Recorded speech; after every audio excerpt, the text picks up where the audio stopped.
It's incredible.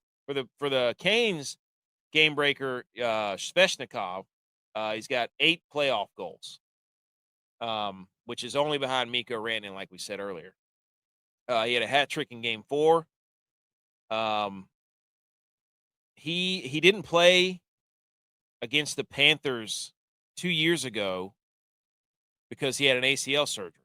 So that's a big deal getting that guy back, because every single one of those games was like a 1-goal game in overtime. So, these are just two players to look for that are kind of absolutely on fire, just gamers in the playoffs, really.